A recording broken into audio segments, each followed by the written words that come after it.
एकदम लास्ट तक गाना ये सुनिएगा। सब लोग बेटा के लिए जीतिया करते हैं, इधर बेटी के लिए जीतिया गीत लेके आए। बहुत ही प्यारा गीत है, सुनिएगा, कमेंट में बताइएगा ज़रूर।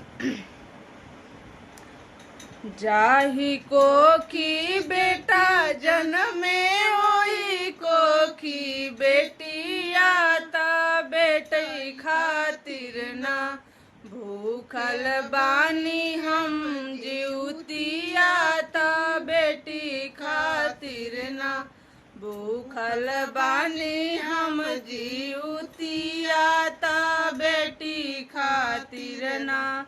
हे जीवत वाहन बाबा मांगिले आशीषिया ता बेटी खातिर ना। हे जीवत वाहन बाबा मांगिले आशीषिया ता बेटी खातिर ना भूखल बानी हम जीवतिया ता बेटी खातिर ना भूखल बानी हम जीवतिया ता बेटी खातिर ना।